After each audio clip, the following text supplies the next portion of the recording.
You may be seated.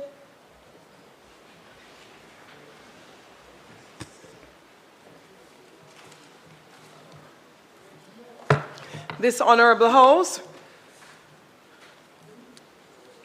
resumes its sitting. It is indeed a great honor and pleasure, as always, to welcome you all to this sitting of the Honorable House of Representatives on Tuesday, July 16, 2024. I extend a special welcome to those seated in the gallery and those who have joined us on the various social media platforms, including PBCJ. Call of the roll. Mr. Clark, Mr. Bartlett, Mr. Holness, Dr. Clark, Dr. Chang, Ms. Grange, Mrs. Williams, Mrs. Malahoo-Fort, Dr. Tufton, Mr. Mackenzie, Mr. Chuck, Mr. Vaz, Mr. Charles Jr.,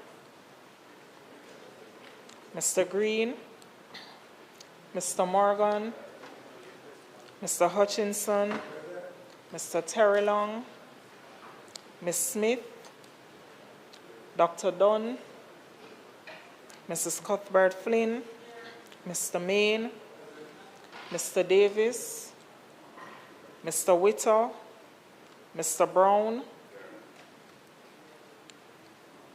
Dr. Brownberg, Dr. Charles, Mr. Chin, Mr. Cousins, Ms. Crawford, Ms. Daly, Ms. Davis, Mr. Golding, Mr. Graham, Dr. Guy, Ms. Hamilton, Ms. Hannah, Mr. Enriquez, Mr. Henry, Mr. Hilton, Mr. Jackson, Mr. Lawrence, Ms. Lee, Mr. Miller, Mr. Montague, Ms. Morrison, Mrs. Nita Garvey, Mr. Paulwell, Mr. Phillips, Dr. Phillips, Mr. Robertson, Mr. Robinson, Mr. Samuda, Mr. Shaw, Mr. Siblis, Mr. Slowly, Mrs. Vaz, Mr. Warmington, Dr. Wheatley, Mr. Williams, Mr. Wilson, and Mr. Wright. Mrs. Vaz? Amar. Thank you, Madam Speaker. Thank you. House Leader. Madam Speaker, I wish to join you in welcoming members to this sitting of the House. And I'd like to, on behalf of all the members of the House, to wish you, Madam Speaker, the happiest of birthdays today. And we feel very special and honored to be sharing the birthday with you today. And we hope that the session will add value to this very special day of yours today. May God bless you as you continue to have not just one happy birthday, but many, many, many more to come.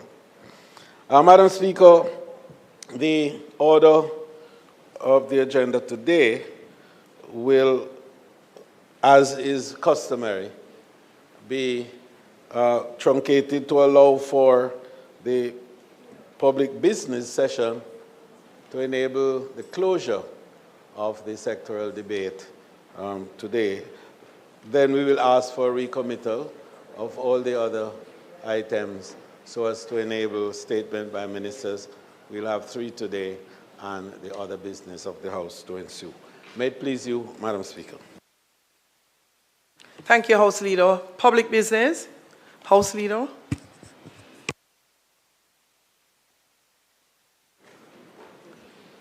The first item, of course, on public business is the closing of the sectoral debate, which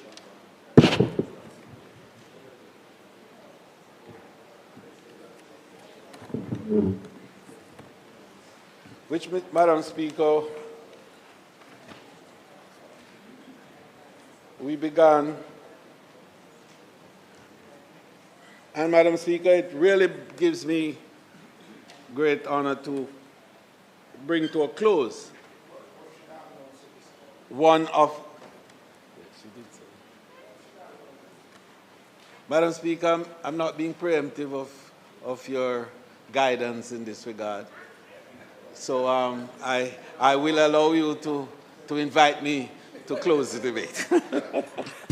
I know, House Leader. House Leader. It can be challenging.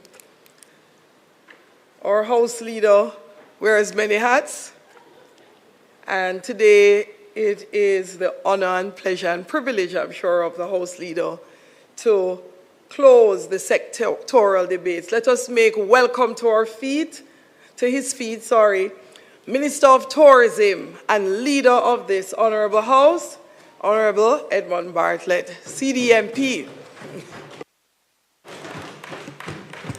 Thank you, Madam Speaker.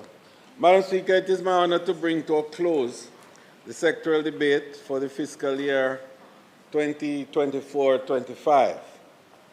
On behalf of the Government of Jamaica, I extend my gratitude to all parliamentary colleagues for their valuable contribution to this year's debate. The presentations have been both insightful and thought-provoking. This year, Madam Speaker, we saw 18 members of Parliament participating, 11 government members and 7 opposition members. This broad participation ensured that diverse perspectives on critical issues facing our nation have been thoroughly examined. Madam Speaker, this year has been marked by our unwavering commitment to building a caring economy for all Jamaicans, both here at home and across our vibrant diaspora.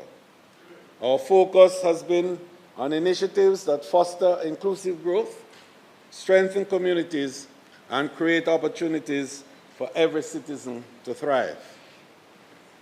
In closing this debate, it is crucial that we reflect on the critical issues raised by our esteemed colleagues on both sides of the House. Their contributions have highlighted the pressing matters that demand our attention and action as we continue to shape an economy that truly serves all Jamaicans. Later in my address, Madam Speaker, I will provide this Honourable House with an update on the advancement made in enhancing support services to this Parliament. Moreover, I will outline our vision for the future as we work together to build a more prosperous and equitable Jamaica, one that extends its benefits to our brothers and sisters in the diaspora as well. Our commitment to a caring economy is not just a slogan, Madam Speaker, but a guiding principle that informs every policy and initiative we undertake. It is with this spirit that we move forward, dedicated to the well-being and prosperity of all Jamaicans, whether and wherever they may reside. Madam Speaker, I begin with the tourism sector, which has demonstrated remarkable resilience and growth during the period of 2023 to 24 fiscal year. When I opened the sectoral debate some 2 months ago, I highlighted the significant strides we had made, and I'm pleased to report even more development since.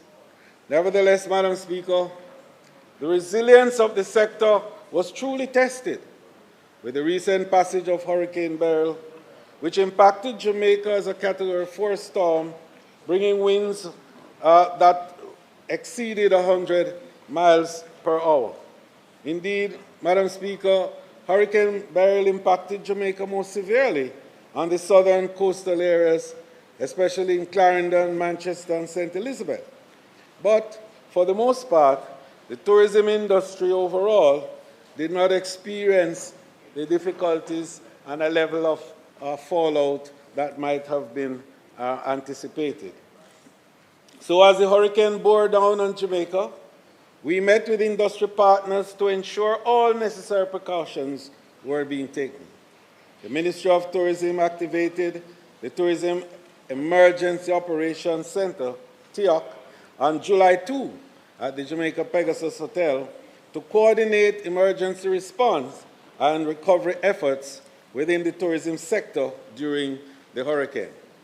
The TEOC, Madam Speaker, worked closely with ODPEMS and our National Emergency Operations Center, NEOC, and that served as a central communication point for our sector, providing official information and updates on the hurricane. The TEOC reported that a limited number of visitors required relocation due to blocked roads or due to precautionary measures. Thanks to the collaborative efforts of our TEOC team, the tourism partners, our visitors were safely relocated from one location to another, and in fact, only 50 were in fact placed at a shelter at the Montego Bay Convention Center. We are also aware of isolated reports of property damages. For example, Lover's Leap suffered a tremendous blow. In fact, that entire facility was destroyed. I went to look at it. Treasure Beach and other tourism communities along the south coast also had a level of difficulty.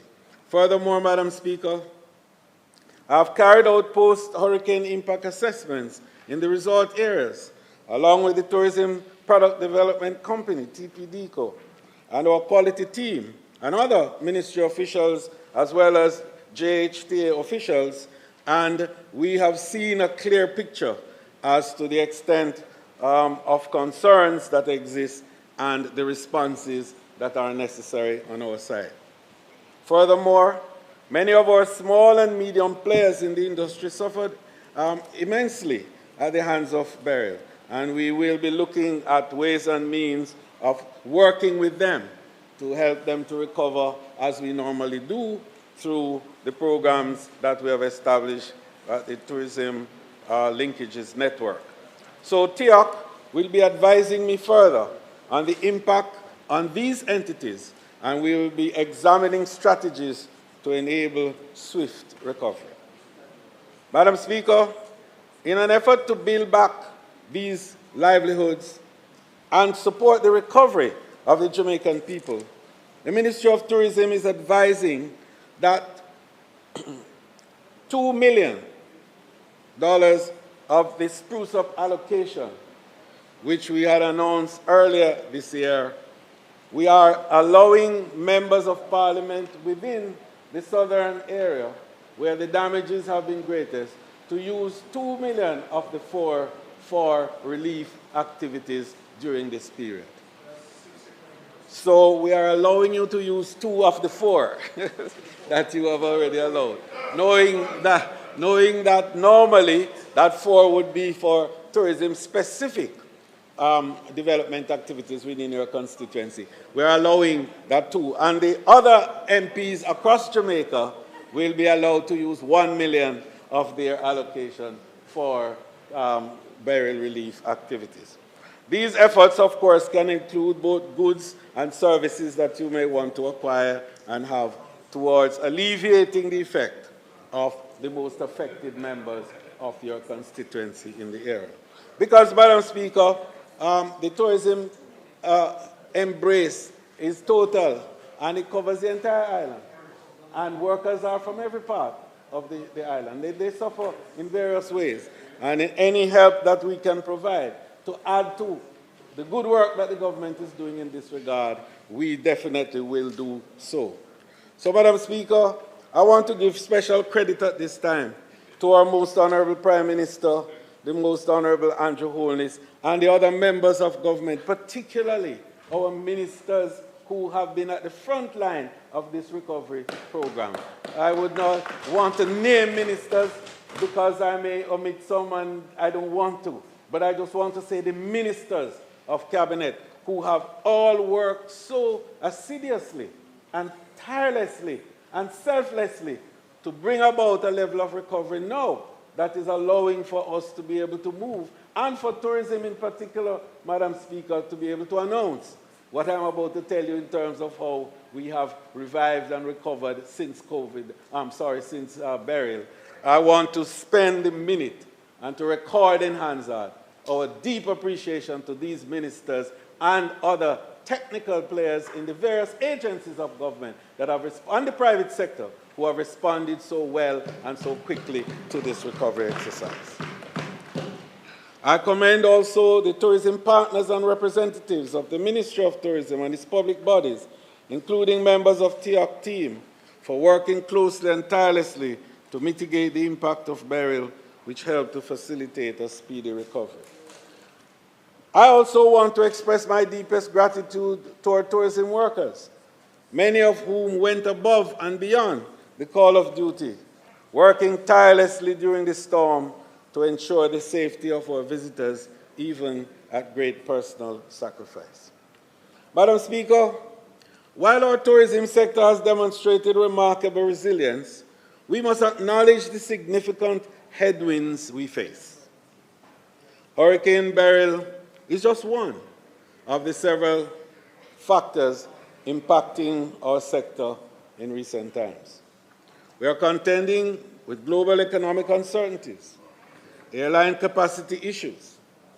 I just want to indicate that in discussing airline capacity issues, it's an element of the supply chain disruption that has not been able to be cauterized by even the best efforts of the global community. Because some of the largest producers of aircraft, Boeing and Airbus, have not been able to deliver on the supply demand that have been made by airlines. And I've gone out to meet with the airlines in the last few weeks just before burial to shore up our own position in Jamaica, to be told in many instances that we're doing our best, but we can't guarantee a lot because we, for example, have ordered 75 crafts. We are getting 25. And some others have heavy maintenance schedule and are unable to meet those schedules. So, Madam Speaker, that represents a significant headwind. Then, of course, the challenging travel advisories, such as the one we recently had in January, which made concerning claims of safety and medical services in Jamaica. And, of course, these provide potential obstacles to continued growth. The global economy, Madam Speaker, is characterized by its dynamism and complexity, presenting both challenges and opportunities. While showing overall resilience, inflation and geopolitical issues pose risks to economic stability and may temper travel demand by affecting consumer confidence and spending patterns. These pressures, Madam Speaker, are evident across our key source markets, the United States, Canada, and the United Kingdom, underscoring the need for vigilant monitoring and adaptive strategies in our tourism sector. Furthermore, the global airline industry is grappling with significant challenges. I mentioned that a while ago. We are closely monitoring this situation and working with our airline partners to mitigate any potential impact on our visitor arrivals. Given these challenges, Madam Speaker, we recognize the critical need to bolster our marketing initiatives and implement innovative strategies to maintain and grow our tourism sector. We must be proactive in addressing these issues, enhancing our destination's appeal, and ensuring that Jamaica remains top choice for visitors despite the global uncertainties. Our focus, therefore, will be threefold. One, for market diversification. And I'll have much more to say about that later in the year as we look at the new markets and to focus on new areas and to develop new strategies in this regard. So with particular focus on Latin America and the Middle East, as well as India, we will be leading our teams, both of private sector and government, into these markets to help to future-proof our growth by reducing our dependence on the traditional markets. And this is not, and Madam Speaker, this is not to say that our traditional markets are not performing well and will not continue to perform well. We want them to perform well, but we recognize that we cannot lay all our eggs in one basket, because whenever anything happens in that basket, we'll have problems. And we saw that the other day. So we will be moving post-haste on the second element of marketing enhancement. We will significantly enhance our digital and traditional marketing presence, leveraging cutting-edge technologies and platforms to reach potential visitors more effectively and more efficiently. Madam Speaker, the advent of AI is changing the whole landscape of tourism. The experiential tourism as we know it, driven by traditional methodologies, have all gone or going. And the new forms of the ability for customers to know more, understand more, and make personal decisions and not be dependent anymore on third-party validation of your destination. They now know, because this is the age of knowledge, when information has moved from the center to the peripheries.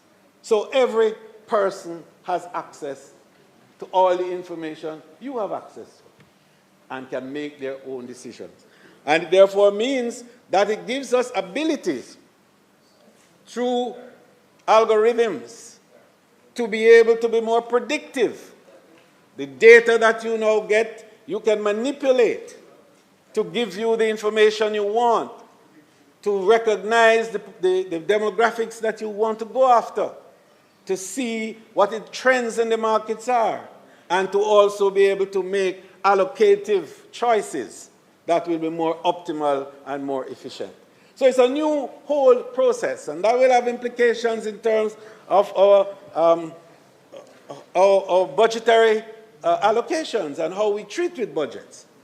Because this new capacity that technology is offering us for marketing enhancement is enabling us now to not net fish as we usually do, but to spear fish so that we can get the maximum result from it. And that's the new move within our JTB, and we have a new team that we're working with in the international market that is very well attuned and absolutely, totally aligned with the latest technological advancement in marketing. And that's where we're going to make sure that we find the people where they are. But something else, which I've thought all along to be able to do, which we now will be able to, and that is to measure the return on investment of your marketing dollar. And that's something that we've always wanted to find out. Just what do I get from each dollar that I put out there? But with this new MMM system through AI, mixed marketing motives, that we will be able now to determine exactly who saw our ads, where they saw it, who made a booking as a result, and who has actually come to the country as a result. And this kind of a technological advancement is taking us to another level, so we can understand more how to manipulate the cognitive systems that are now providing the new basis on which global growth and development is predicated. And the third critical area, Madam Speaker, is the airlift improvement.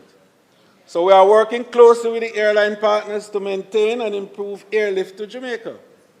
These include exploring new routes and partnerships to ensure our island remains easily accessible to visitors from all around the world. So we go to talk with the big airlines, the Emirates, who we're working with, the Etihads, the Saudias, of course, the traditional ones that we have from the West. And so we are now being able to link through the mega gateways of the world. So when we market in this new way that we're talking about, we can reach people anywhere, and more importantly, they can reach us from anywhere. And that's a kind of strategy that is future-proofing our tourism market and also building the resilience against disruptions that will come from within the markets and economies of the world. Additionally, Madam Speaker, we will continue to invest heavily in our tourism infrastructure and product development. Our goal is to offer unique, highly quality experiences and set Jamaica apart from other destinations. What we are saying is a blue ocean marketing strategy. We are going to fish where few people go and get out of the red ocean where everybody is fighting each other and destroying each other. We are committed to sustainable tourism practices that not only attract visitors, but also benefit our local communities and preserve our natural resources. Madam Speaker, while these challenges are significant, I stand before this Honourable House confident in our ability to overcome them. With our strategic approach, the innate resilience of our tourism sector, and the unwavering spirit of our people, I am certain that we will not only navigate these headwinds successfully, but emerge stronger, continuing to grow and thrive in the global tourism market. Jamaica's tourism has faced challenges before. And each time, we have not just survived, but thrived. This time will be no different. We are Jamaica, Madam Speaker, resilient, resourceful, and ready for whatever comes our way. Notwithstanding these recent challenges, our tourism sector this year has shown growth and resilience, especially post-burial, as I indicated earlier. Madam Speaker, I'm pleased to share that Jamaica has welcomed over 105,000 tourists since reopening our ports following burial's closure on July 2 and 4. So in 11 days, we brought 105,000 tourists on stopover now, not cruise. So when you add cruise to that, we have added nearly 150,000 visitors in 11 days. So, Madam Speaker, just to dramatize, if you will, that a little bit, on July 2nd and 3rd, we had no visitors arriving in Jamaica. We had 0 visitors.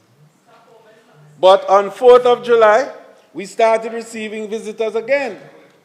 And as I said, in 11 days, July 4 to 14, I reiterate and re-emphasize that 105,000 stopover visitors and 50,000 cruisers came to Jamaica. This is what resilience looks like. Our arrival figures got a significant weekend bump, with patrons coming from overseas for Reggae Sumfest weekend gone. We welcomed just a little over 40,000 people over the period.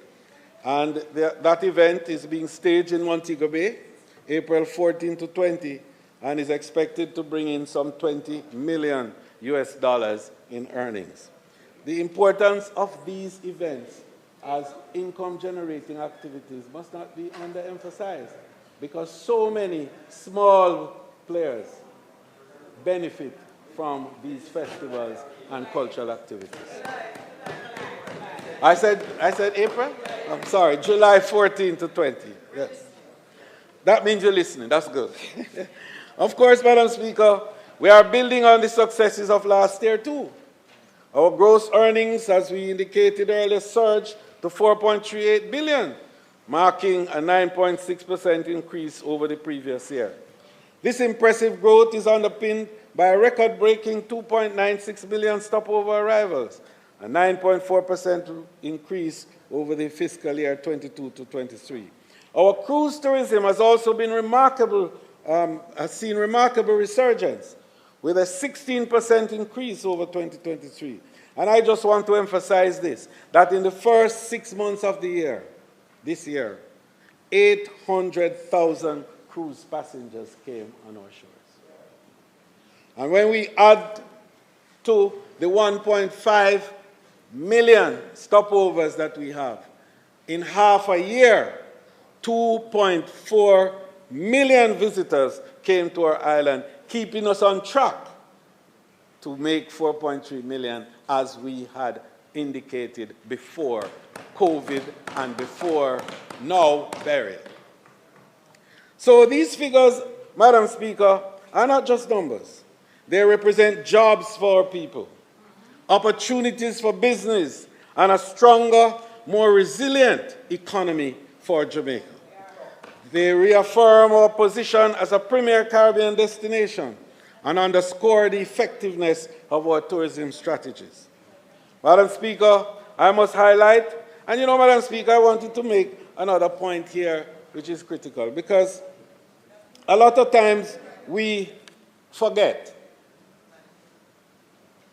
how pervasive tourism really is in the economy of Jamaica, and how wide a range of impact it has on individuals across the spectrum of the country.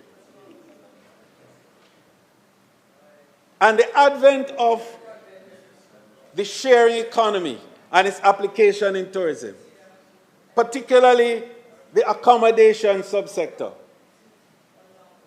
in what people commonly call Airbnb, that the first 3 months of this year, 10 billion Jamaican dollars of earning was realized by ordinary Jamaicans who have back room and 2 room and 3 room across the island with Airbnb. And we feel sometimes that tourism is not helping. And we say it sometimes, that it's only for big men. And in 3 months, tell me one industry that earned 10 billion Jamaican dollars for the people, ordinary people of Jamaica in 3 months. And that's going to continue.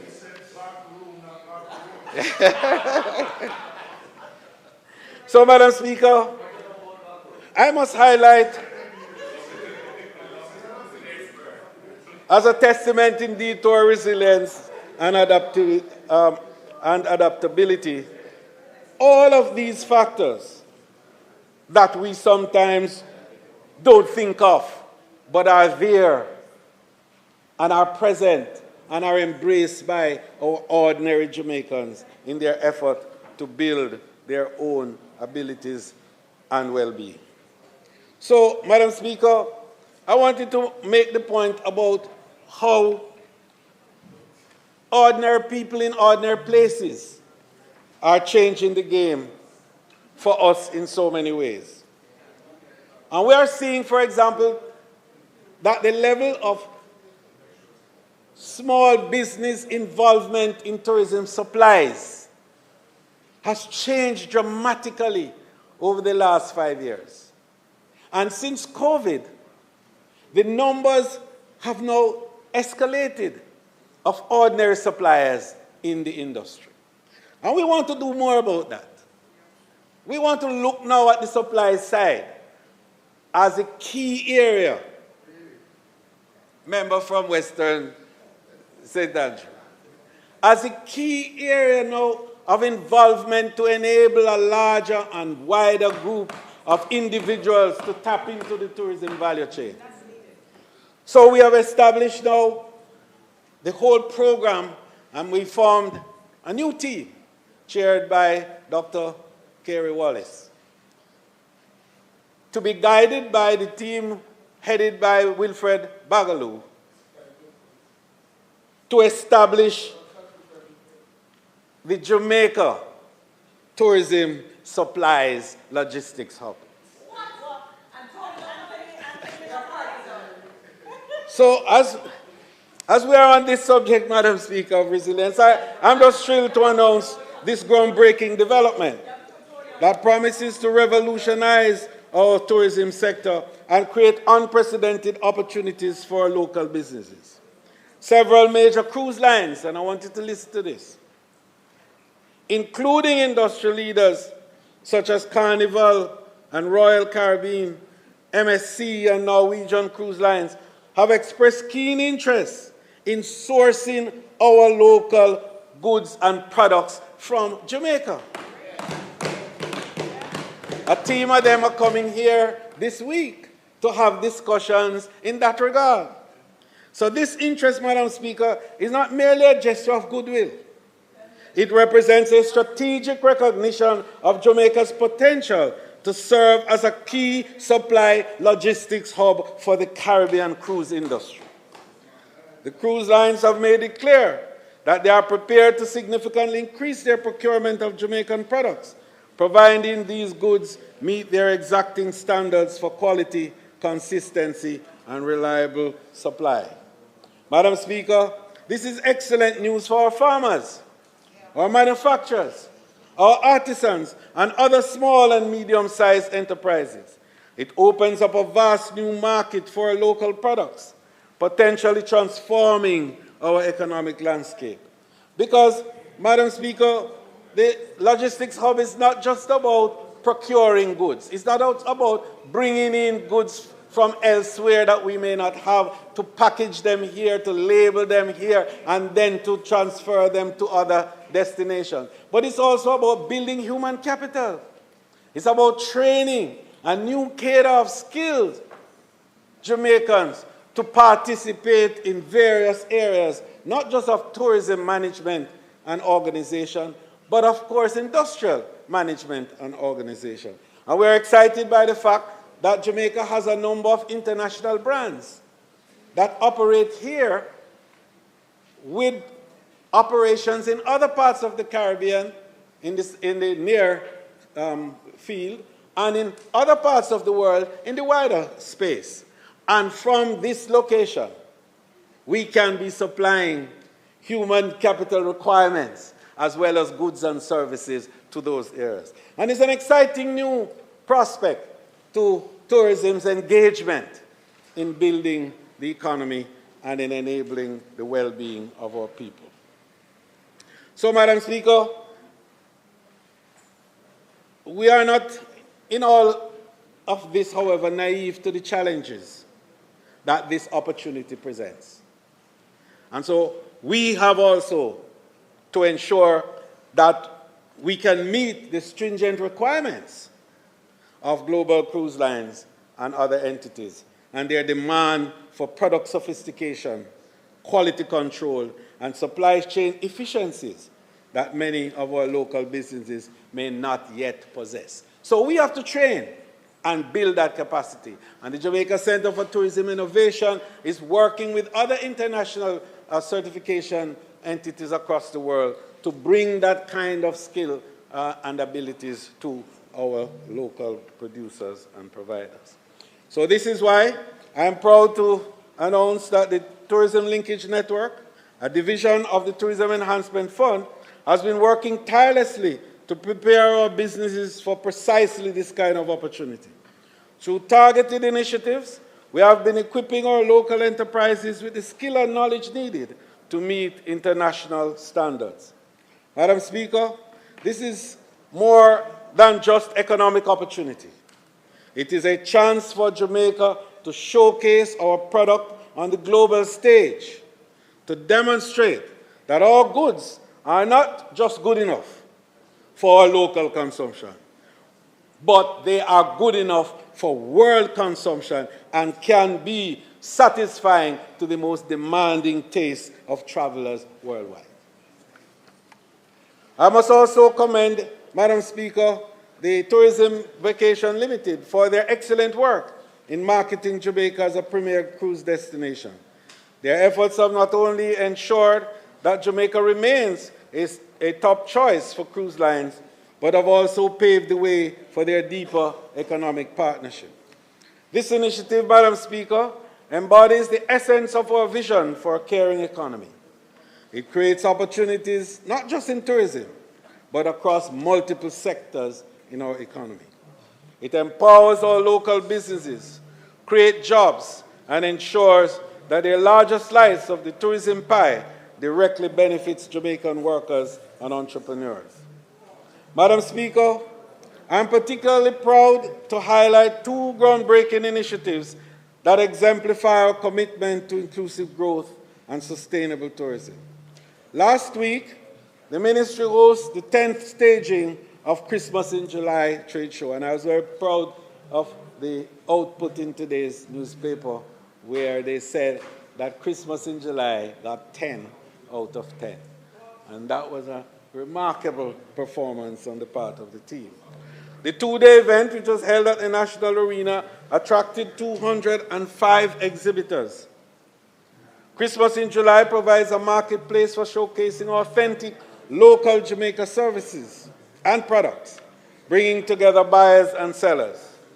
This premier event brings together corporate Jamaica, the tourism industry, gift shops, pharmacies, and the diplomatic community as well, because there is an interest now that is being shown in these local products by some of our diplomats. And I was amazed that we had the largest turnout of diplomats to any single tourism event that we've had for Christmas in July, because they wanted to see the Jamaican local products produced by ordinary little Jamaican people from all across the island.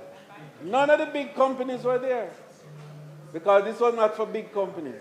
These were for small entrepreneurs, who we call the small, medium, and tourism enterprises, and to showcase their output. Madam Speaker, I want to take the opportunity to commend the Tourism Linkage Network for this initiative. Indeed, we have seen such significant growth in this area of small and medium enterprises involved in tourism. You know, Madam Speaker, I'm using half a second just to say this, that when we established the link with the Exim Bank in 2010 to provide $1 billion Jamaican dollars to be on lend to small enterprises, we were taking a chance. But to date, 433 small businesses have benefited from it and have borrowed $3 billion and are paying back. And not just paying back, Madam Speaker, but at a level where the fund still has, because it's a revolving one, $700 million now to be on lend further to more beneficiaries. And later on, we will talk a little bit about how we are going to try to use some of that to help some of our small entrepreneurs who were affected by the hurricane. So, Madam Speaker, I just want to indicate that we continue to enable small players to be involved in this industry, because that's the resilience that we're building at the level of the small and medium players. And so we established the Alex platform, which we have spoken about, in partnership with RADA. And to date, and this Alex platform is for small farmers now, Madam Speaker, 1 acre, 2 acre, 3 acre plots, nothing bigger than 5. And these farmers, since we have established the Alex platform, which is a technological application that connects them through their cell phone to the purveyors and to the hotels and so on, and restaurants around.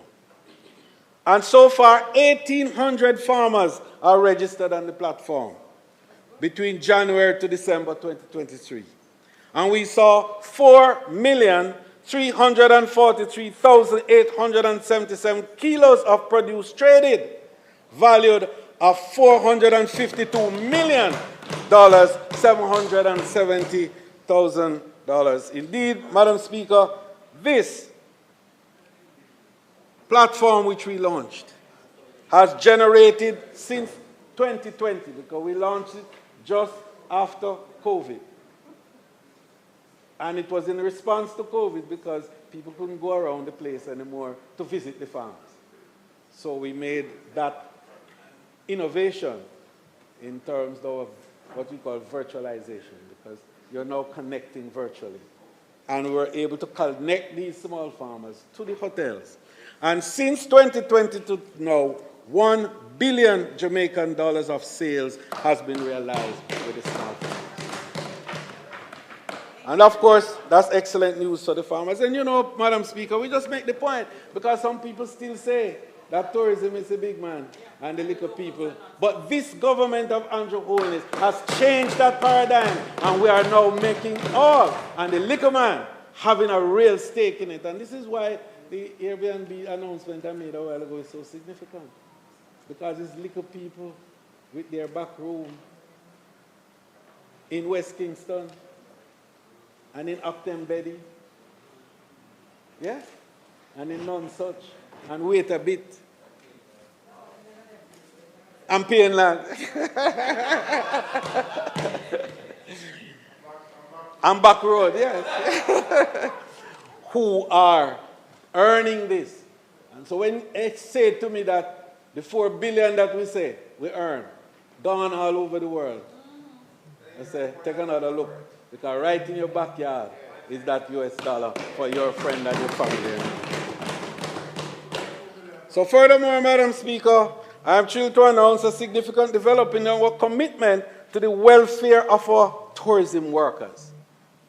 All these points I'm making is about resilience building to future-proof this great industry. The financial, Madam Speaker, this financial year, we will construct houses specifically for tourism workers. And last week, Friday last, I went to Green Island to see the construction of the first 500 apartments that are being built for workers of the tourism industry in that area.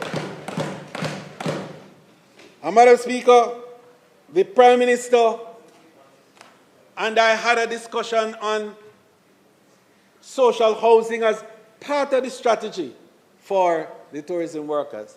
And we are already allocated $500 million from the Tourism Enhancement Fund to enable this. But I'm to tell you that the Jamaica Hotel and Tourist Association is now partnering with us in that regard. And the team has been established under the chairmanship of Dr. Kerry Wallace. That includes members from the JHTA, a member from my ministry, of course, the TPDCO, that's very important there, and also a member from the financial sector. And this small team will work with Project Hope from the Ministry of Economic Growth and Job Creation. And the commitment is to start this year, so the first 6 houses will be built in the next 4 months of this year, 3 from us at the TEF and 3 from the Jamaica Hotel and Tourist Association. And that program will continue. We are committed to providing 3,000 houses for tourism workers. We have already provided 854 at the Ryan Park Estates. And we are also providing 300 completed lots.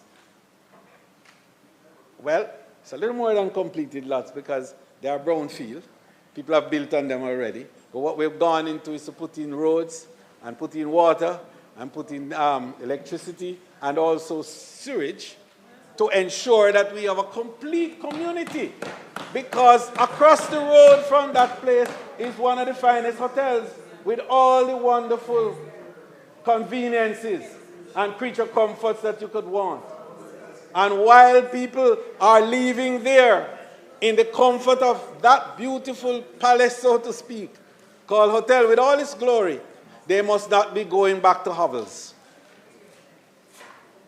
And so they will walk across from Iberia Star over to Grange Pen, which will change the name shortly. It can't be Pen. We don't walk that road. So we've got to change the name. We'll tell you where and what the name will be shortly. But it will allow for the workers there to recognize that not only the industry is working in their favor, but it is also recognizing that their social needs are important and that we must respond to their development as much as we can. Madam Speaker, the tourism workers' pension plan is one of the great innovations of our time. And I am pleased to advise you that to date, we are closing in on 3 billion Jamaican dollars of savings by the workers of the industry in this pension plan, and nearly 10,000 workers have registered in that.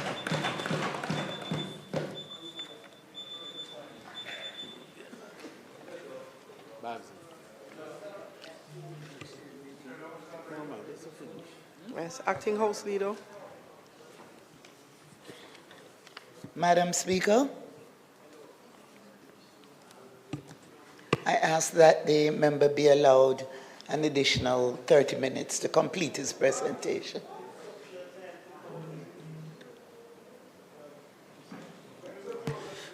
The question is that the minister closing the debate be given an extra 45 minutes to complete his presentation. That's what I would have given, but just in case. 45 minutes to complete his presentation. Those in favor? Those against? The ayes have it. Minister. Thank you, Madam Speaker. Madam Speaker, indeed, we will finish within the time that you have allotted. So we appreciate that very much. So, Madam Speaker, just to close on the side of tourism, the further tourism diversification of which we spoke, and the new markets that I spoke about are in line, and we have been establishing the connections with particularly the South American market, and I'm very pleased to advise you that LATAM, which is one of the largest airlines in South America, has now completed the arrangements and have started to sell Jamaica and will commence flight from Lima, Peru on the 1st of December 2024 to Montego Bay. We will have further discussions with Azul in Brazil. On the 18th of August, we go to meet with the team there in Brazil, to meet with Avianca in Colombia.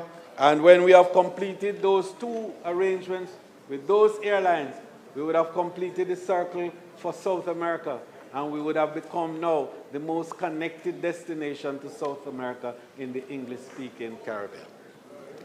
Madam Speaker, tourism is future-proof.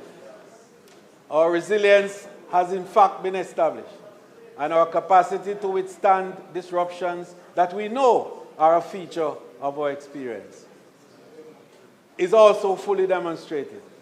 And we are recovering stronger, but more importantly, we are thriving. That's a nice one.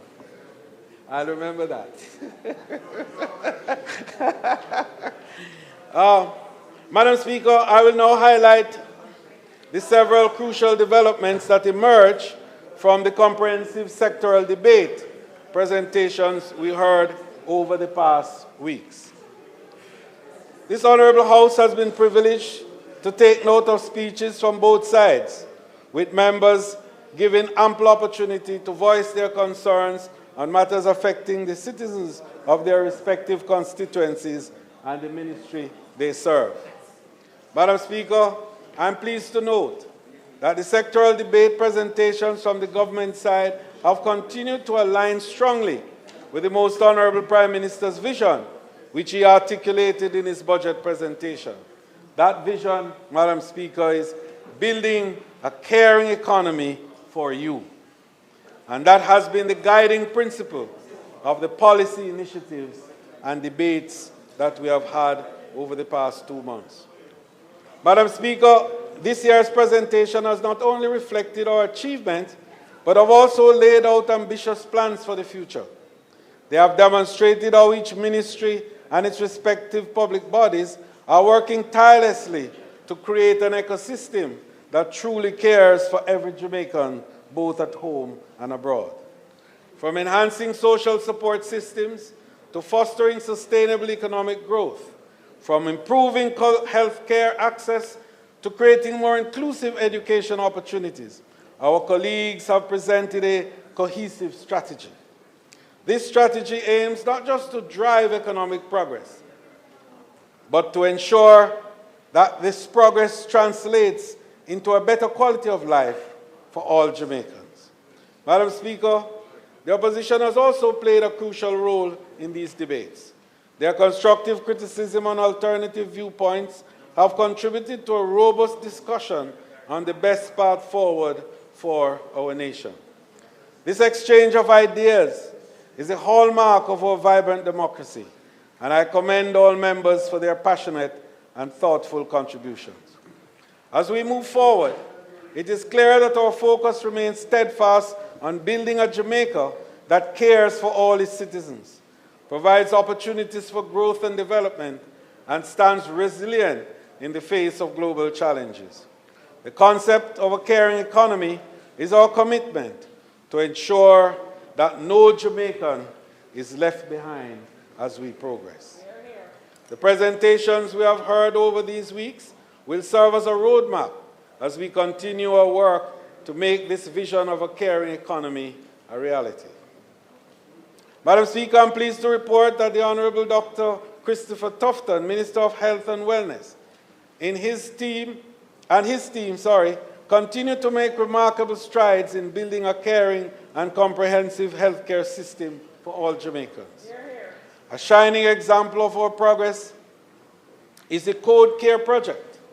I'm proud to announce that we have completed 1,588 surgeries under this initiative, achieving 74.9% of our ambitious target of 2,000 surgeries for patients waiting over a year. This achievement, Madam Speaker, significantly reduces waiting times and improves the quality of life for many of our citizens. Furthermore, Madam Speaker, I'm delighted to highlight the success of the New Life program. This initiative has provided 58 Jamaicans with lower limb prosthesis at a cost of $24 million. And this has dramatically improved their mobility and their quality of life. Given the program's success and the clear need it addresses, we will be expanding it this year to benefit another 60 individuals with an increased investment of $50 million. This expansion, Madam Speaker, demonstrates our commitment to inclusive health care that reaches all members of our society, regardless of their physical challenges. I'm also pleased to announce a groundbreaking initiative that will shape the future of public health in Jamaica. Our government will provide $2.5 billion in scholarships for Jamaicans pursuing studies in public health through the new Dr. Larry Wint Memorial Scholarship and Development Fund. This visionary program, set to commence in September 24, will provide $500 million annually, investing in the new generation of public health professionals and leaders. Our efforts have been both far-reaching and transformative. We have made substantial investment in our healthcare infrastructure, undertaking significant upgrades to Common Regional Hospital, the University Hospital of the West Indies, Kingston Public Hospital, and the St. Anne's Bay Hospital. These improvements enhance our capacity to deliver quality care to every Jamaican who needs it. We have also strengthened our healthcare workforce and improved our diagnostic capabilities, ensuring we have both the facilities and the skilled professionals necessary to provide top-tier healthcare services. The Honorable Christopher Tufton also indicated that our community health initiatives have been tremendously successful. Programs like Jamaica Moves, Adopt a Clinic, and Second Chance Smiles have brought healthcare directly to our communities, promoting wellness and preventative care at the grassroots level. We have also expanded access to healthcare through innovative public-private partnerships, ensuring more Jamaicans receive timely care. Madam Speaker, I'm particularly pleased to advise that the sheer skill and actual dexterity of our healthcare professionals and our tourism minister has led to several new initiatives that operates to build and to create greater opportunities for transformation in our health sector. Operation Fresh comes to mind, an initiative to enhance healthcare facilities, which is already boosting citizens' confidence all around. We are now just improving the buildings, Madam Speaker. We are not just improving buildings around, we are enhancing the entire healthcare experience for all the people of Jamaica. The ministry is also focused on improving patient service, exploring cutting-edge diagnostic approaches, and implementing a change management process to foster a culture of excellence and patient-centered care. Madam Speaker, I now turn to education and youth, where the Honourable Favour Williams has outlined a comprehensive strategy for transforming our educational landscape. At the heart of this transformation is the recognition of our dedicated teachers, whose tireless efforts have formed the backbone of our education system. However, we must also confront the pressing issues of school violence, as she indicated. The ministers emphasized a collaborative, multitask, and multi-stakeholder approach to ensure the safety and security of our educational institutions, recognizing that a safe learning environment is fundamental to our children's success. To address these challenges, Madam Speaker, the ministry is implementing a range of programs, including the school-wide positive behavior intervention and support framework, health and family life education, and enhanced civics education, and a number of innovative strategies. These initiatives, Madam Speaker, aim to foster positive behavior and conflict resolution skills, and to build character are critical to our students. The Jamaica Education Transformation Commission has reported that a new roadmap for reform across several critical pillars.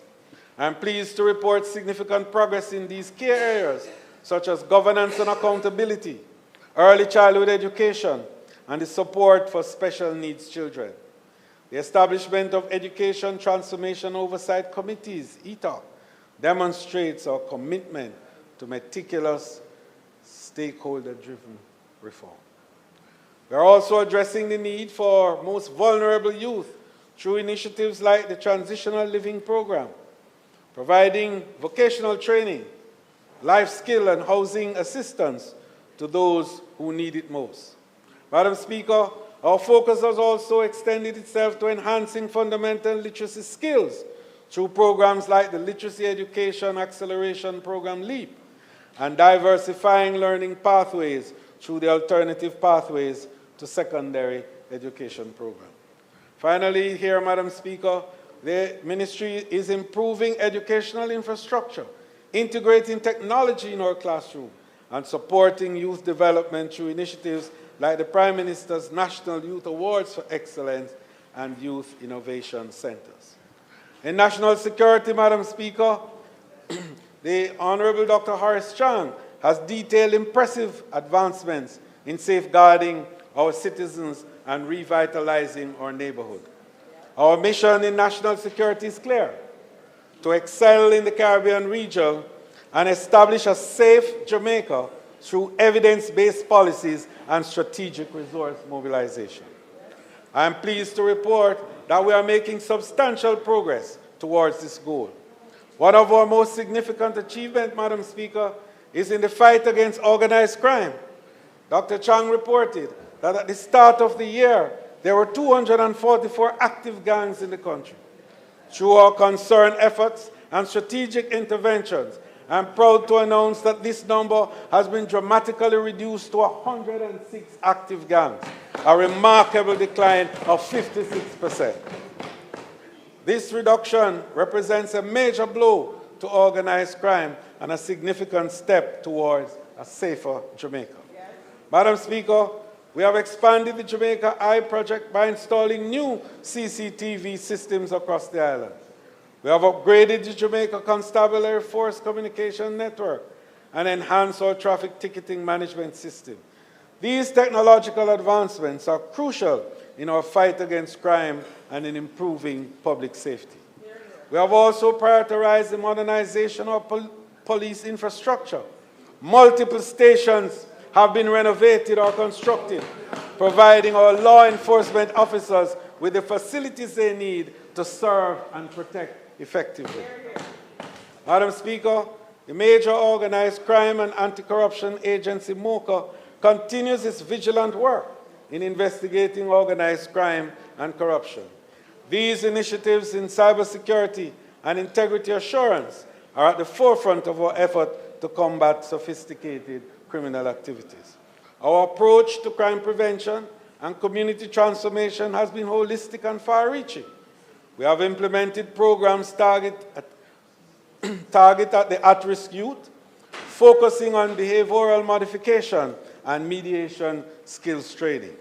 Through partnerships with various entities, we have strengthened initiatives in education, social intervention, and psychological first aid, aiming to tackle crime at its very roots. Madam Speaker, I am particularly proud of the work being done by the Department of Correctional Services, said the Minister. Their focus on rehabilitation is commendable, with programs ranging from agriculture to business management, music, and even robotics training for inmates.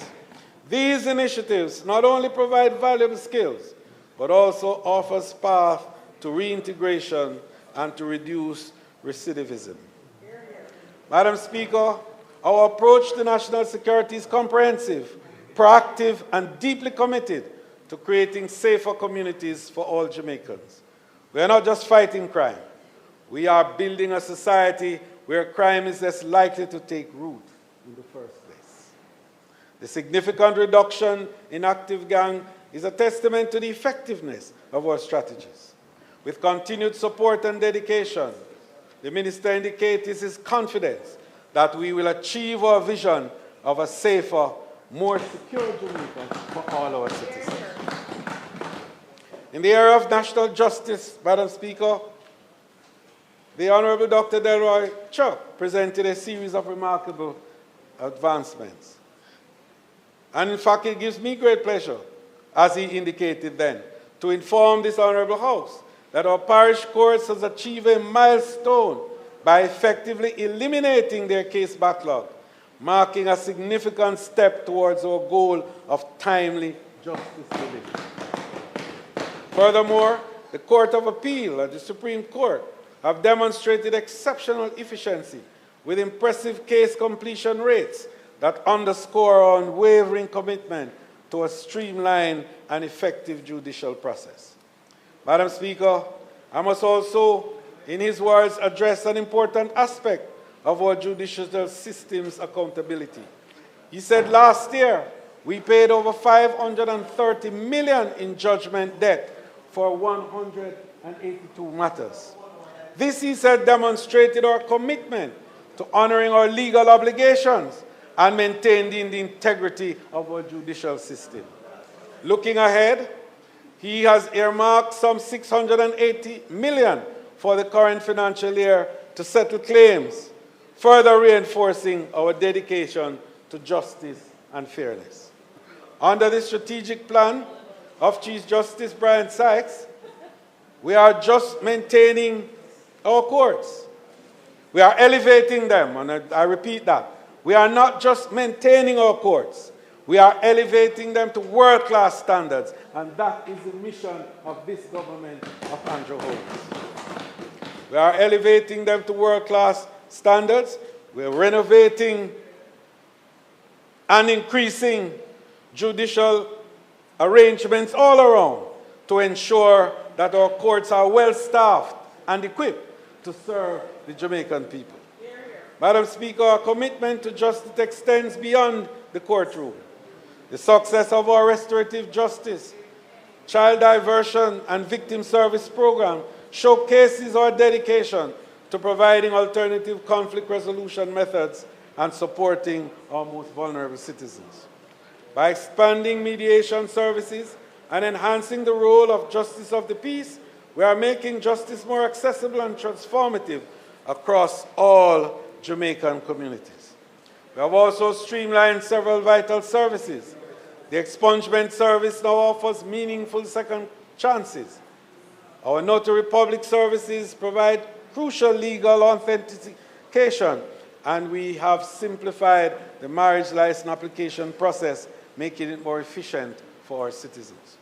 I'm proud to report that over 9,000 licenses were granted this year, a 10% increase from last year, the minister said, generating revenue of more than 36 million Jamaican dollars. This not only demonstrates the efficiency of our service, he said, but also contribute to our national economy. Madam Speaker, in the area of local government, our Minister, the Honorable Desmond McKenzie, presented a compelling array of innovative programs that are profoundly impacting the everyday lives of Jamaicans across the island. I'm particularly excited, he said, to announce that this year our government has employed 10,000 young people under the Youth Summer Employment Program, YSEP. This significant expansion of the program not only addresses youth employment, but also equips our next generation with valuable skills and experiences, setting them on the path to successful careers.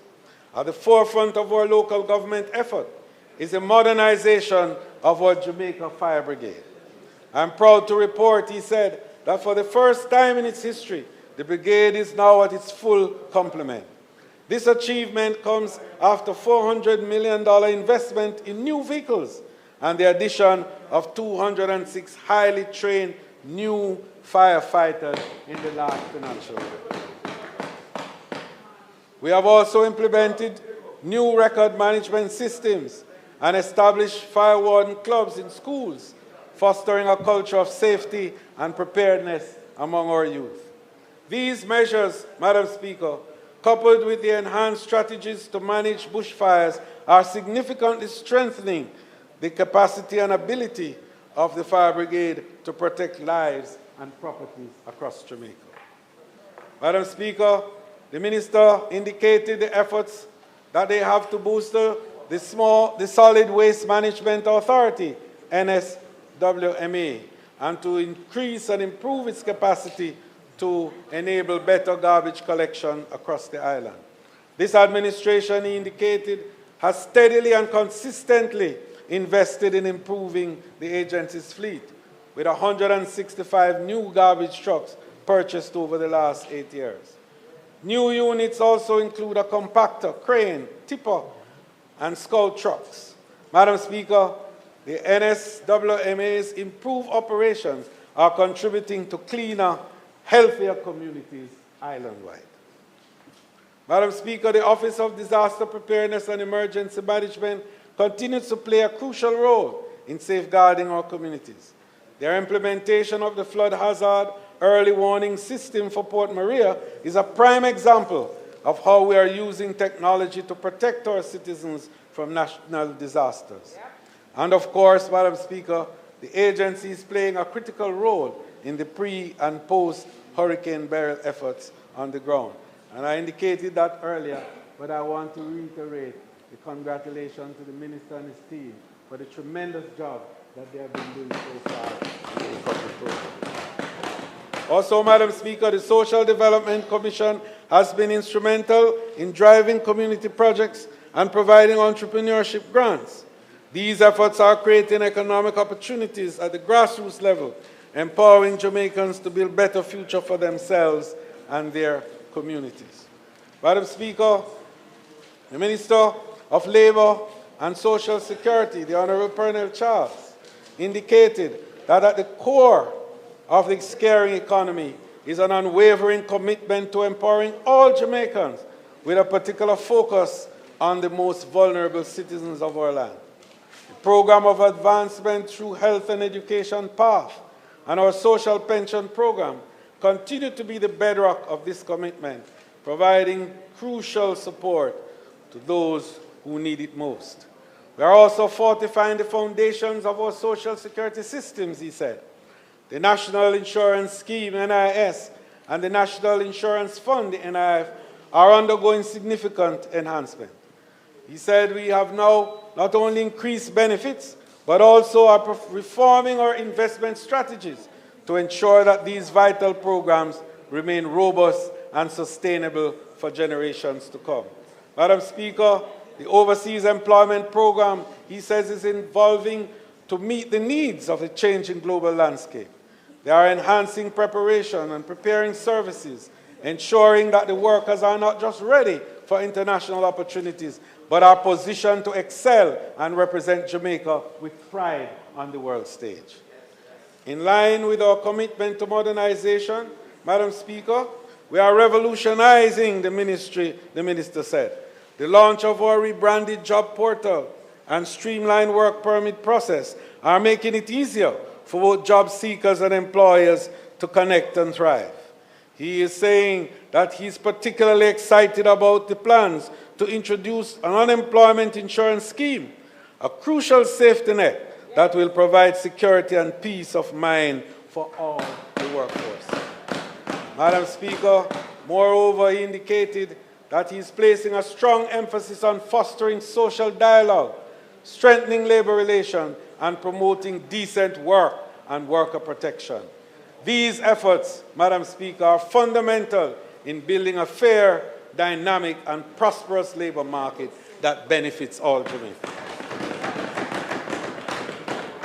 Madam Speaker, the Minister of Science, Energy, Telecommunication, and Transport, the Honorable Darrell Vaz, indicated the significant strides that is made, particularly in aviation and land transportation.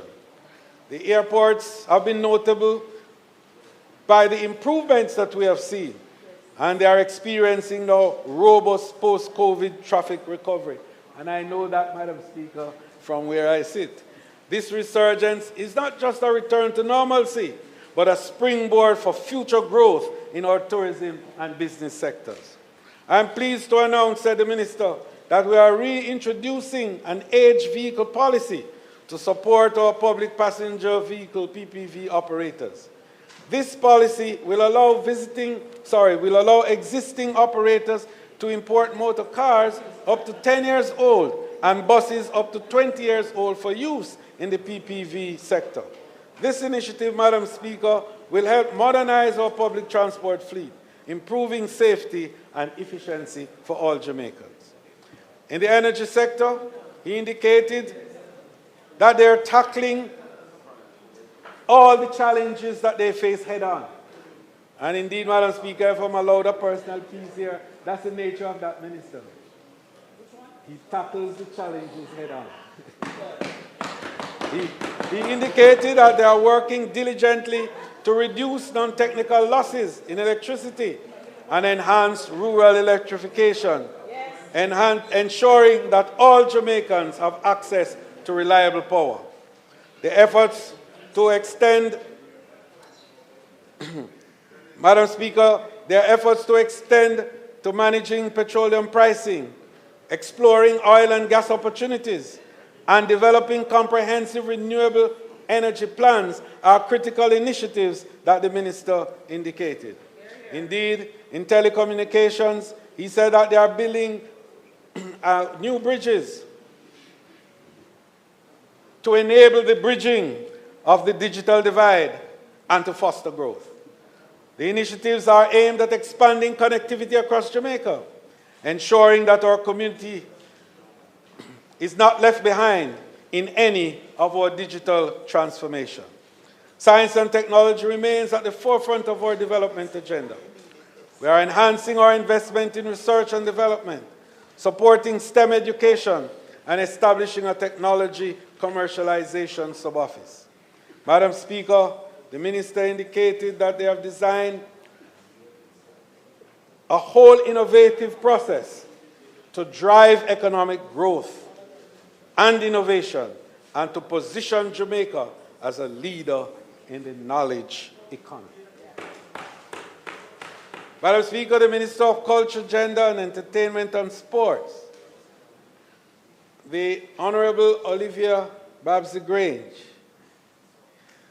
emphasized initially how excited she was in the development of Fort Rocky as a project that exemplifies our commitment to sustainable development in entertainment. An extensive ecological assessment has been conducted, she said, including studies in flora, fauna, sound, and light. This meticulous approach ensures that we transform Fort Rocky into an entertainment venue, and we want to do so with careful environmental and ecological monitoring.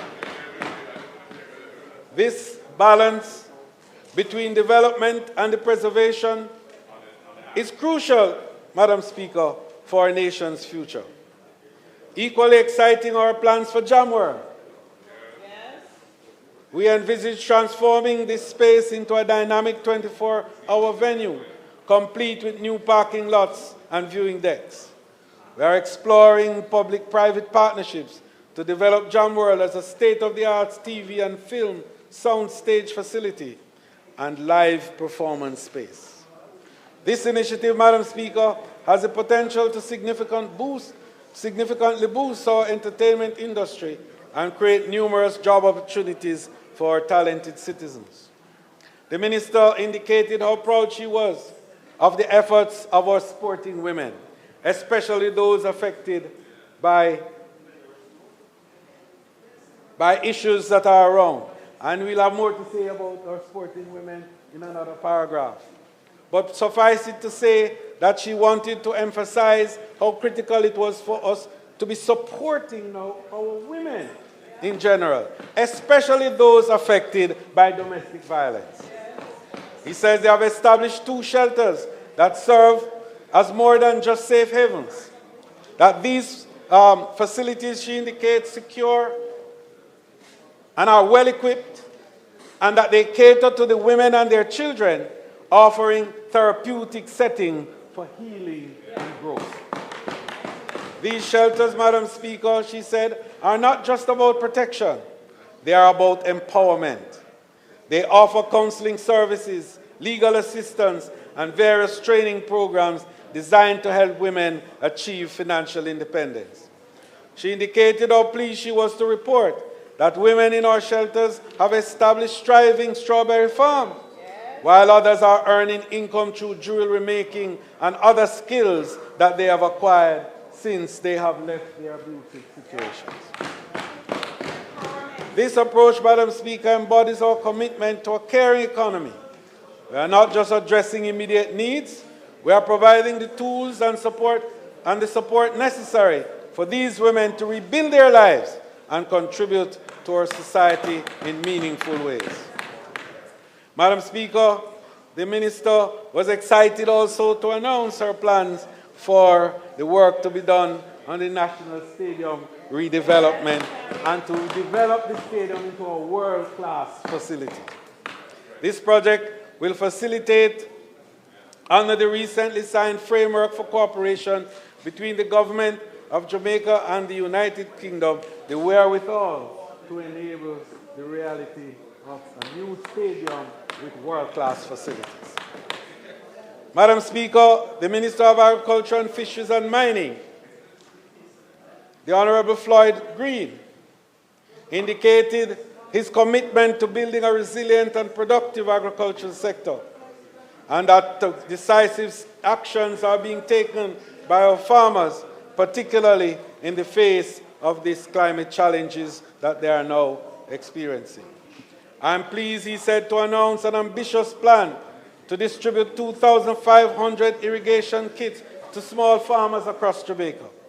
This initiative will include new black and tank irrigation program and will be implemented through a mixed distribution method, ensuring that those most in need receive this crucial support.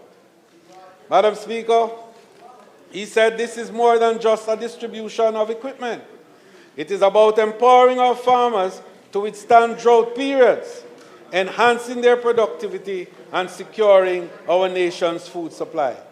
This initiative is a cornerstone of our broader drought mitigation strategy, he said, demonstrating our proactive approach to climate resilience in agriculture.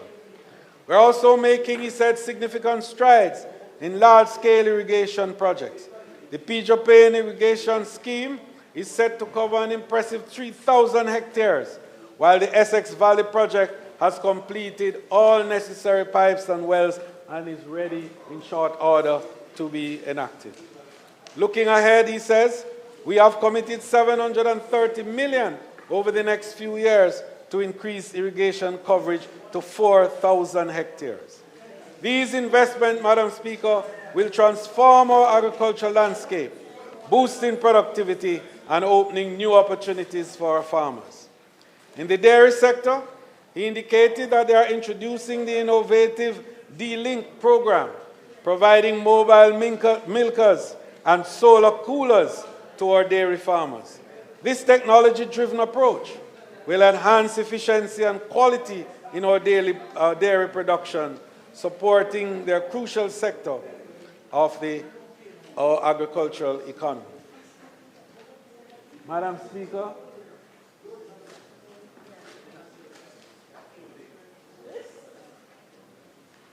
Speaker, the Minister indicated how particularly proud he was of Project Feed, which has been allocated 390 million Jamaican dollars.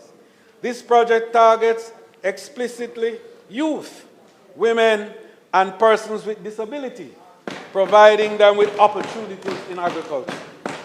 This initiative embodies our commitment, he says, to inclusive growth and demonstrates how our caring economy extends to all sectors of the Jamaican economy. Madam Speaker, the Minister of Legal Affairs and Legal and Constitutional Affairs, the Honorable Marlene Malaho-Fort, indicated the significant steps that are being taken in modernizing our legal infrastructure, and she indicated that work has commenced on the comprehensive digital information portal for Jamaica's laws. This initiative, funded by the World Bank under its Foundation for Competitive and Growth Projects, represents, she indicated, a commitment to accessibility and transparency in our legal system. The contract for this groundbreaking Jamaica Legal Information Portal has been awarded to SoftThingG, a European consulting firm with expertise in digital solutions. I am pleased to report that work began in February of this year, and a draft design of the portal has already been completed, she indicated. The project, Madam Speaker, is progressing ahead of schedule, and if this pace continues, we anticipate user acceptance and testing to commence as early as the end of this calendar year. Madam Speaker, this portal is not just about digitizing our laws. It is about creating a platform for engagement on law reform issues.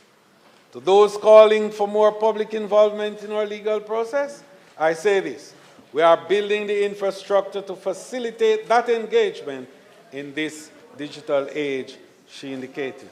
Turning to constitutional matters, Madam Speaker, she indicated how proud she was to share that we are taking concrete steps towards a historic transition. The Constitutional Reform Committee is preparing drafting instructions for the substantive bill to transition Jamaica from a constitutional monarchy to a republic. This process, Madam Speaker, will be thorough and inclusive, she indicated. When the bill comes to this House, it will be laid for 3 months before the debate. We intend to use this time to engage with the Jamaican people, hearing their views and informing them about the bill's content, she indicated. Further, Madam Speaker, a joint select committee of Parliament will review the bill before the debate commences in the lower house. After the debate, we will observe another 3-month period before voting, allowing us to consider all points raised during the discussions. Madam Speaker, our commitment to the democratic process does not end there. Once passed in the House, the bill will proceed to the Senate. As stipulated in our Constitution, if the Senate does not pass the bill with the required two-thirds majority within a month, it will be considered rejected. And she made a strong point on that.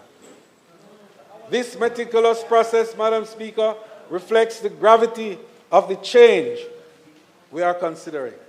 It ensures that every voice is heard, every concern is addressed, and that we move forward as a united nation.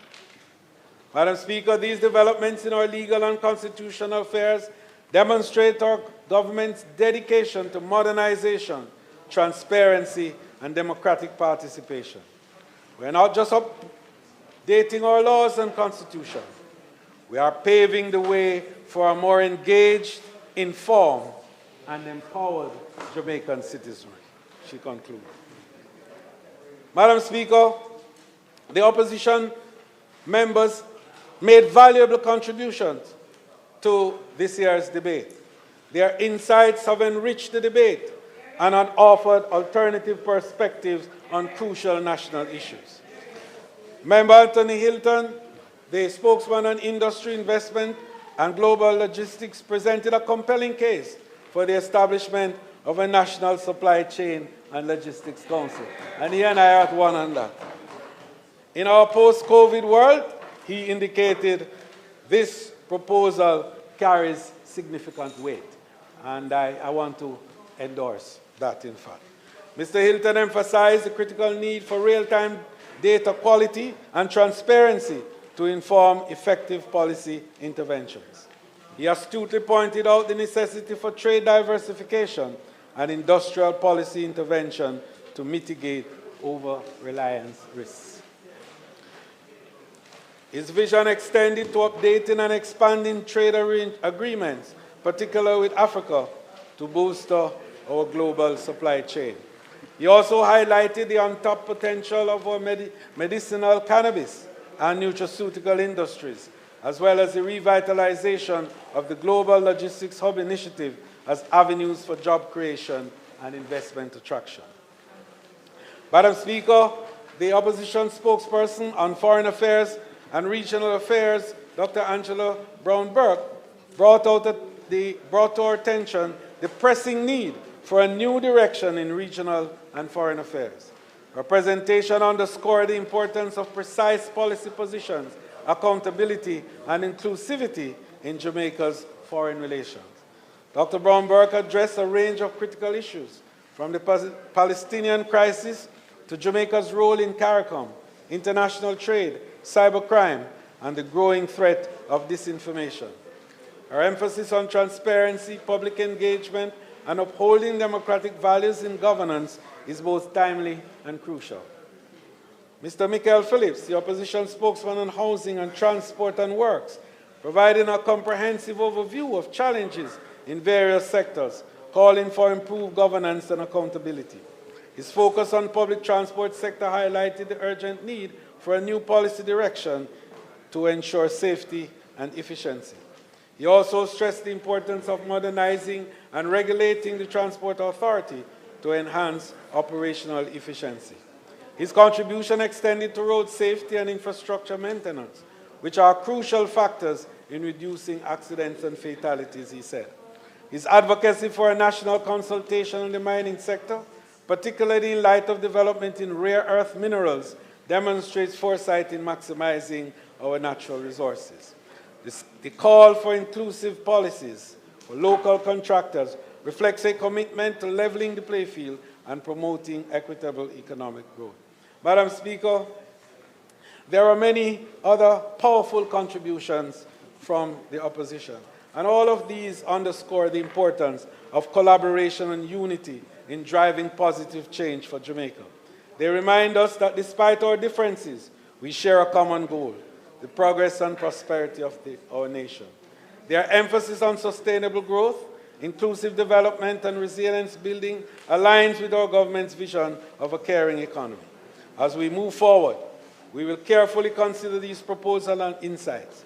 The opposition's call for proactive policies, collaborative efforts, and a steadfast commitment to enhancing Jamaica's economic landscape resonates with our objectives. Together, we can navigate the uncertain global dynamics and build a more equitable, inclusive, and prosperous Jamaicans for all. Madam Speaker, in closing, I'd just like to give a quick update on our parliamentary support services. Madam Speaker, I'm pleased to provide an update on the significant improvements made to our parliamentary support services over the past financial year. Safety and security.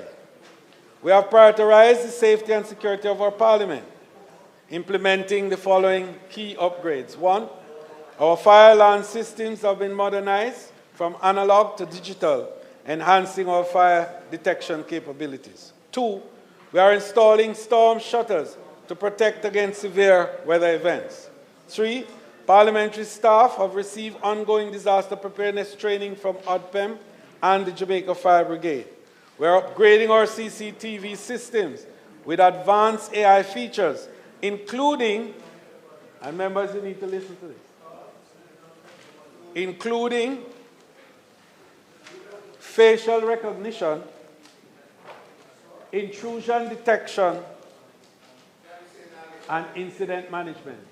For the benefit of the member from Southwest St. Catherine, I want to repeat this particular feature that is coming. We are upgrading our CCTV system with advanced AI features, including facial recognition, intrusion detection, and incident management. We are procuring equipment to protect biological agents. Sorry, I say that again. Not protecting. We are procuring equipment to detect biological agents, further safeguarding our premises. A central operational command room will be constructed to improve security functions integration. Very important. And the JCF has increased its presence with more frequent visits by divisional duty officers. We make these measures, Madam Speaker, in light of the recent event which took place here and has caused some concern among us and have forced us to take another look at our whole security situation. Madam Speaker, we just need 3 minutes to finish. 3 minutes to finish. About 3 minutes to finish. I wish.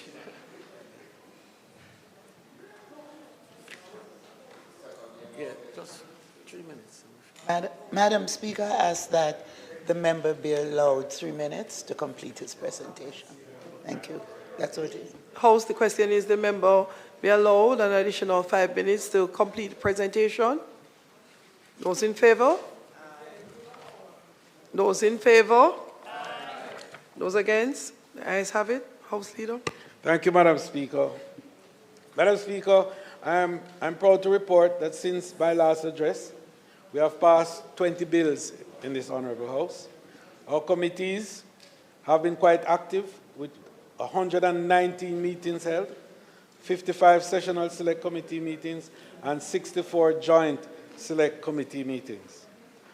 In the area of human resource management, our Parliament's strength, Madam Speaker, as you know, lies in our dedicated staff. We currently have 77 persons on staff, and I'm pleased to announce that we have received approval for 14 new posts. 4 of these will boost our ICT capabilities, aligning with our goal of increased technological integration. Madam Speaker, the Chamber's renovation and microphone installation project completed in summer of 2023 was a significant milestone. We have reconfigured the legislative chamber to its pre-COVID layout, installed new carpeting, and refreshed the furnishings. The state-of-the-art microphone system, which we're now using, Madam Speaker, is a product of this project. Furthermore, we have enhanced our audiovisual capabilities with new television monitors in the chamber, replacing the older projector system. This upgrade allows for clearer and more effective presentations during our sessions. Madam Speaker, I'm pleased to announce that during the summer recess, we will undertake a renovation of the general areas within the chamber and, of course, the service facilities for members, particularly the canteen and the sanitary conveniences that we have. Madam Speaker, these improvements in safety, security, human resources, and infrastructure demonstrates our commitment to modernizing our parliament. They ensure that this institution, the heart of our democracy, remains efficient, secure, and well-equipped to serve the people of Jamaica. As we continue to evolve and adopt, we reaffirm our dedication to upholding the highest standards of parliamentary service and democratic governance. And Madam Speaker, I want to personally commend you for the very strong and effective leadership that you've offered to this House, and the fact that we maintain at all times the discipline within this chamber. The effort to make our session start promptly at 2 p.m., I think, is an innovation that will augur well to establish the standards that this House wants to set for the rest of the nation. So as we conclude the sectoral debate, Madam Speaker, I'm filled with immense pride and optimism for our nation's future. The presentations we have heard over these weeks have painted a vivid picture of a Jamaica on the move, a Jamaica that is not just growing, but growing with purpose and compassion. From tourism to agriculture, from healthcare to education, from national security to cultural development, we have seen how each ministry is working tirelessly to build a caring economy that serves all Jamaicans. Our achievements are not just numbers on a page. They represent actual improvement in the lives of our people. But, Madam Speaker, we are not just resting on our laurels. The plans and initiatives we have discussed today are just the beginning. We recognize that there are still challenges to overcome and heights yet to reach. However, I stand before you today confident in our ability to meet these challenges head-on. Our vision of a caring economy is not just a Jamaican government's initiative. It is a national movement. It requires the effort of every Jamaican in our homes, in our schools, in our businesses, and in our communities. Together, we are building a Jamaica where every citizen has the opportunity to thrive. No one is left behind. And our collective prosperity is measured not just in economic growth, but in the well-being of all our people. As we move forward, let us carry with us the spirit of collaboration and dedication that has characterized these debates. Let us continue to work together across party lines and across communities to build the Jamaica we all dream of, a Jamaica that is prosperous, just, and caring. Madam Speaker, I thank all members of this Honorable House for their contribution, their passion, and their commitment to our nation's progress. To the people of Jamaica, I say, your government is working for you, investing in you, and building a future with you at its heart. Thank you, Madam Speaker, and may God bless Jamaica, land we love.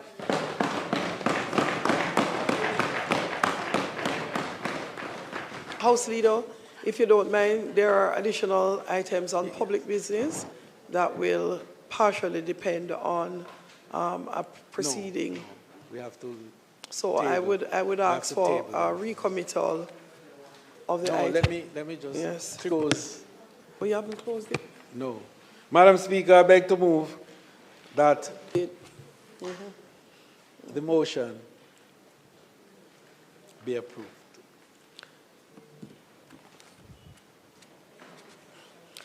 The question is that the motion on closing the debate be approved. Those in favor? Those against, the ayes have it. House Leader? Yes, we would go to, well, here is Minister Vaz rushing in, so it's now over to you, House Leader, to determine.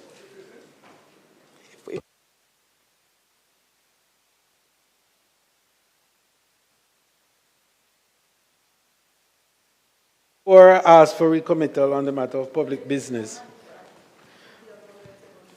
Yes, there is a matter in the name of the Minister of Science and Technology. I think it has to do with the reprieve bill, the traffic Act. Madam Speaker, I beg to